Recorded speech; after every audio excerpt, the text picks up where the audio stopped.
Don't miss TRC's Streetcar Armageddon race event at Bradenton Motorsports Park, April 6, 2019.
Speed. I don't know if any of you remember, but I sold my black Supra a couple months ago. I started looking for another one, and this is the car I found. It's a 98 Quicksilver 6-speed car, fairly stock, low miles. Only modifications it really had was an air intake and a turbo back exhaust. Pulled it off the trailer and proceeded to strap it down to our dyno jet to see how much power it would make on the factory ECU at about 18 psi.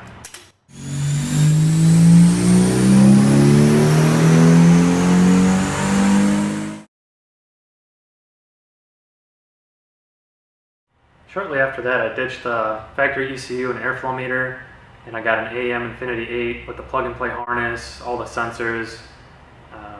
It's probably the only stock twin-turbo Supra with a standalone, but I was planning ahead for future modifications, and I'm pretty curious to see how much I can squeeze out of the factory twin-turbos. Without touching the boost, I proceeded to calibrate the AEM Infinity on 93 octane pump fuel. The car actually made more power and more torque than the OEM ECU, and as you can see on the graph, I logged the ignition advance with the OBD2 on the stock ECU, and I actually used a lot less ignition advance for a much safer tune and made more power.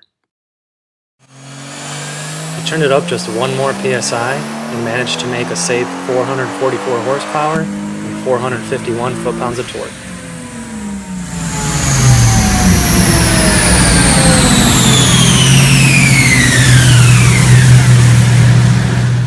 The second round of modifications has finally come to an end, and I've already started thinking about what it is I'm going to do next to the car, but first let's take a look at my fuel system and what I upgraded.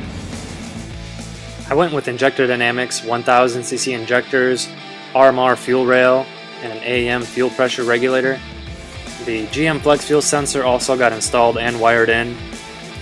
Along with that, I installed a Powerhouse Racing billet hanger and one of AEM's new 380 liter per hour fuel pumps. Proper calibration of my AEM Infinity allowed the ECU to recognize any mixture of ethanol and seamlessly adjust fueling, ignition timing, and boost to make the most power.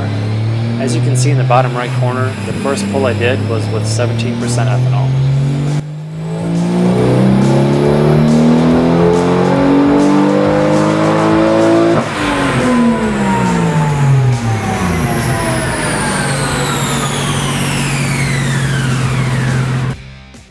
Without touching the tune or shutting off the car, I started to add ethanol to the gas tank. Because my clutch was slipping, I had to keep the ethanol tune a little mild in the peak torque region, but even then, the gains were very significant.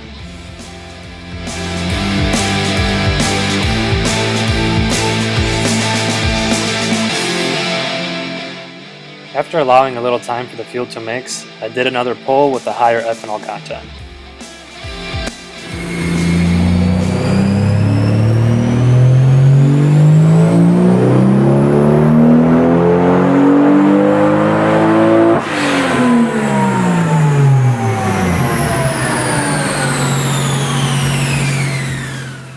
With the factory twin turbos, I was able to squeeze out 509 horsepower and 492 pound-feet of torque.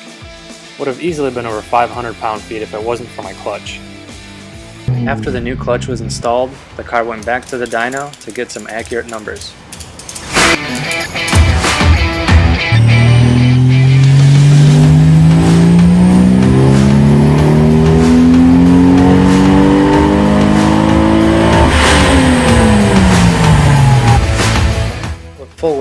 my 28-inch drag radials, and after a couple practice runs, this is what I was able to manage at my local quarter-mile drag strip.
After breaking my diff in Charlotte, I ordered a drive shaft shop 9-inch kit with carbon drive shaft, IDS suspension all around, pulled the subframe, reinforced it, powder coated it, did Figs Engineering lower control arms, polyurethane bushings everywhere.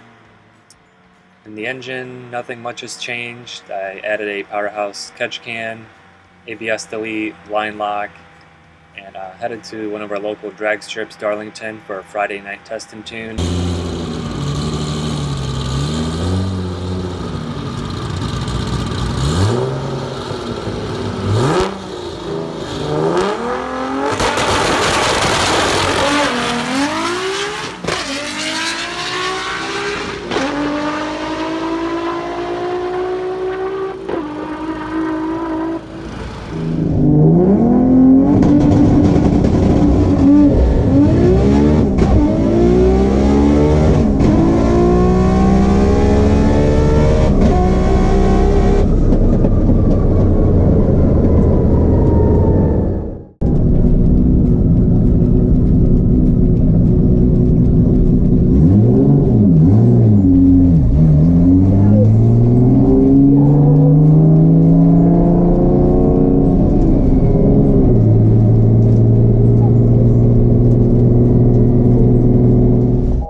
Cage done. I'm gonna do a quick walk around, show you how it turned out.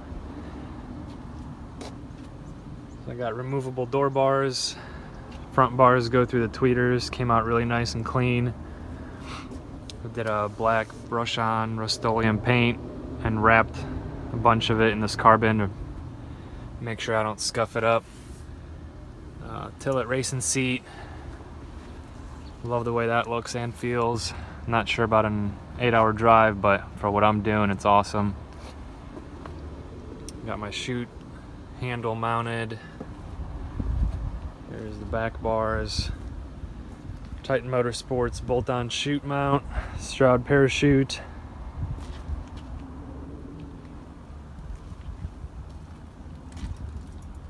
Overall, very happy with how it came out. Took it to a local event before the season's over and actually managed to run a personal best right off the trailer. Still figuring out when to pull the chute, scatterbrained.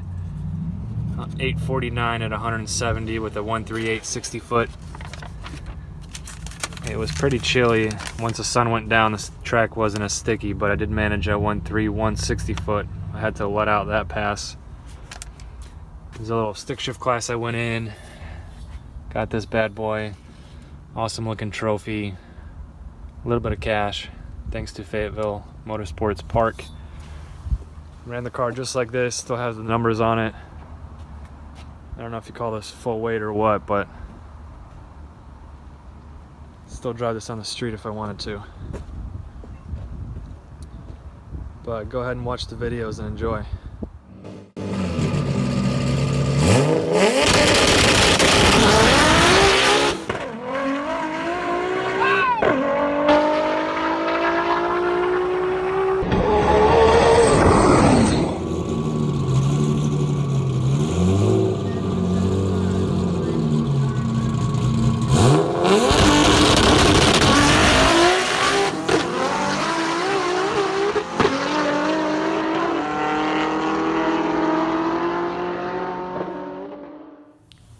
So I was kind of curious what kind of power my car was making in the cooler temps.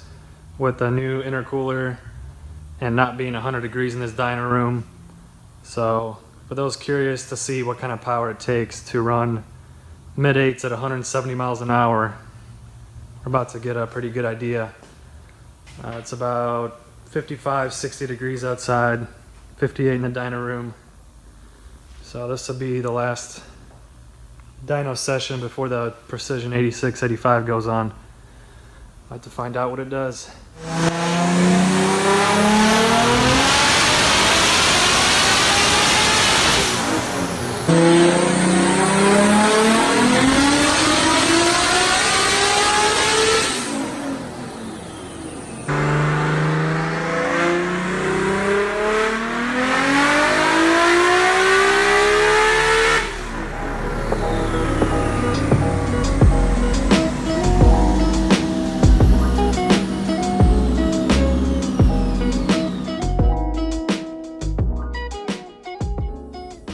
I hope you guys enjoyed the video. Thanks to all the fans that have supported TRC and my YouTube channel, all the friends and family that have helped me along the way. Next, I plan on installing a Precision 86, 85 turbo. If all goes well in the dyno, the car stays together, makes between 1500 horsepower hopefully. I will be competing at TX2K in March. I'm signed up for the stick shift class. If you guys see me there, stop by, say hello, check the car out. If you have any questions or want to inquire about what it costs to do this, reach out to me or National Speed. We have 2 locations, happy to help you, and I hope to see everyone in Texas.